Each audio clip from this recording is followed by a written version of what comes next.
Viewers, ক্রিপ্টোকারেন্সিতে trading করা হারাম নাকি হালাল, এটার ইসলামিক শরিয়াত কী বিধান রয়েছে, আপনার ক্রিপ্টোকারেন্সিতে ট্রেডিং করা উচিত কি না। বিশ্বের যত প্রভাবশালী ব্যক্তিরা আছে যেমন Bill Gates, Elon Musk, Donald Trump, Cristiano Ronaldo, এরা কি কোনোভাবে ক্রিপ্টোকারেন্সির সাথে ইনভলভড আছে? হ্যাঁ, আপনার মনে যদি এই সকল প্রশ্নগুলো থাকে আমি রিকোয়েস্ট করব আজকের ভিডিওটি সম্পূর্ণ দেখবেন। আজকের ভিডিওর মাধ্যমে আপনাদের সকল কোশ্চেনের আনসার দিব, আপনারা আনসারগুলো পেয়ে যাবেন। ওকে, তো আমি ভিডিও শেষে বলবো যে আসলে ক্রিপ্টোকারেন্সিতে ট্রেডিং করা হালাল নাকি হারাম। প্রথমে আমি আপনাদেরকে বোঝাতে চাই আসলে ক্রিপ্টোকারেন্সিতে কিভাবে ট্রেডিং করতে হয়, কিভাবে লাভ লস হয়ে থাকে। আচ্ছা, আমি প্রথমে কিন্তু বিটকয়েনের চার্ট ওপেন করব, মার্কেটে ঢুকবো। আচ্ছা, আপনারা এখানে দেখতে পাচ্ছেন বর্তমানে কিন্তু একটা বিটকয়েনের মূল্য রয়েছে, এখানে দেখতে পাচ্ছেন 77,127 ইউএসডিটি, অর্থাৎ ডলার, 77,000 প্লাস ডলারে। এখন আপনি যদি এখানে ইনভেস্ট করেন, কিছু বিটকয়েন বাই করে রাখেন, যদি এই বিটকয়েনের মূল্য বৃদ্ধি হয় তাহলে আপনার টাকা বেড়ে যাবে, ঠিক আছে, আপনার প্রফিট হবে, লাভ হবে। বাট কোনো কারণে যদি এই ক্রিপ্টোকারেন্সি এই মার্কেটটা যদি ডাউনে যায়, বিটকয়েনের দামটা কমে যায়, তখন কিন্তু আপনার টাকা কমে যাবে, আপনার লস হবে, ঠিক আছে। তো এভাবেই কিন্তু ক্রিপ্টোকারেন্সিতে ট্রেডিং করতে হয়, এটাকে বলে স্পট ট্রেড। ক্রিপ্টোকারেন্সিতে বেশ কয়েকটি ট্রেডিং সিস্টেম রয়েছে, যেমন হচ্ছে স্পট ট্রেডিং, তারপরে হচ্ছে ফিউচার ট্রেডিং, দেন হচ্ছে আপনি চাইলে P2P-তে ইউএসডিটি বাই সেলের ট্রেডিংও করতে পারবেন, ঠিক আছে। আচ্ছা, তাহলে বুঝতে পারছেন যে আসলে ক্রিপ্টোকারেন্সিতে কিভাবে লাভ লস হয়ে থাকে।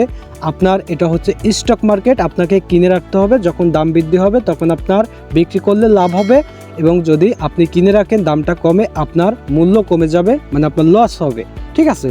তো এটি হচ্ছে কিন্তু ক্রিপ্টোকারেন্সিতে ট্রেডিং করার প্রসেস।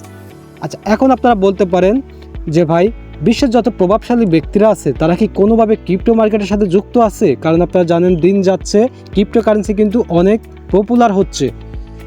বিশ্বের দামি দামি কান্ট্রিগুলোতে, মানে যত বড় বড় কান্ট্রি আছে সেগুলোতে কিন্তু ক্রিপ্টোকারেন্সি স্বীকৃতি পাচ্ছে।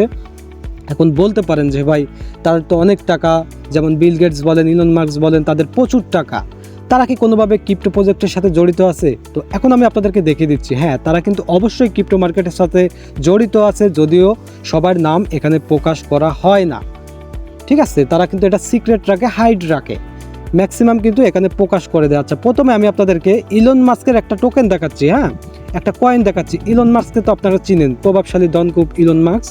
আচ্ছা, তার একটি টোকেন আমি আপনাদেরকে দেখাচ্ছি। এই যে আপনারা একটি টোকেন দেখতে পাচ্ছেন, আমি ওপেন করলাম, DOGE ডগি। এই প্রজেক্টটা কিন্তু ইলন মাস্কের, ঠিক আছে, এই টোকেনটা তার।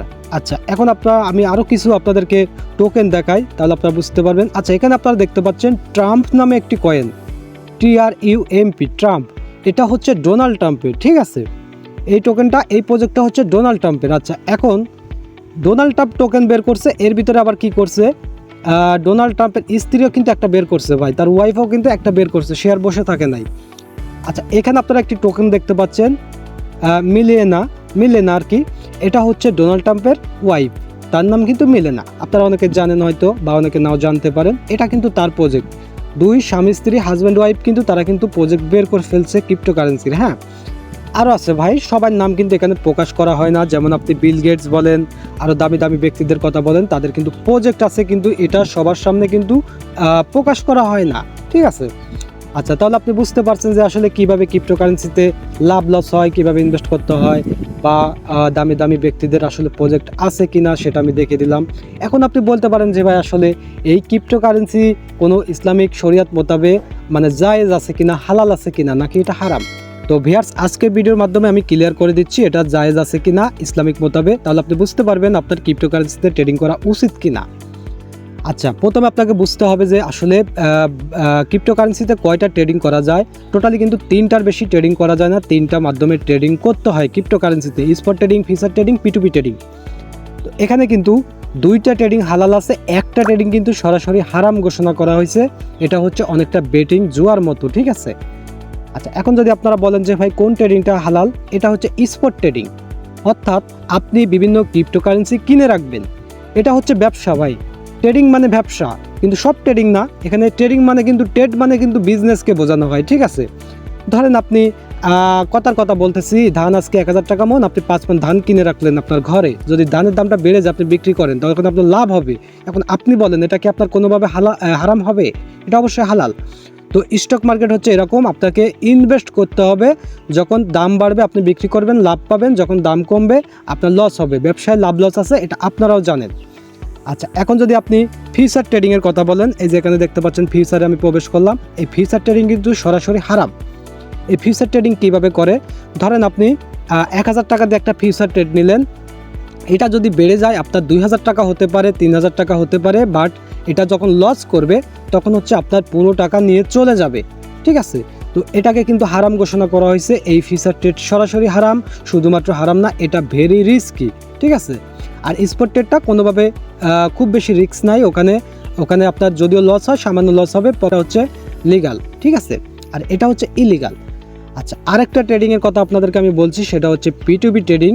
P2P ট্রেডিং অর্থ হলো আপনাকে আপনার টাকা দিয়ে ব্যবসা করতে হবে, ওখানে ডলার কেনা বেচার ব্যবসা করতে হবে। আপনি 126 টাকা করে ডলার কিনে 127 টাকায় বিক্রি করলেন, প্রতি ডলার 1 টাকা লাভ হলো। ঠিক আছে, তো এটা হচ্ছে বিজনেস, ডলার বিজনেস। তো এই দুইটা ট্রেডিং কিন্তু ক্রিপ্টোকারেন্সিতে হালাল, স্পট ট্রেডিং এবং P2P ট্রেডিং যেটা ফিউচার ট্রেডিং, এটা হচ্ছে হারাম। ঠিক আছে, আশা করি আপনি বুঝতে পারছেন যে আপনার ট্রেডিং করা উচিত কিনা।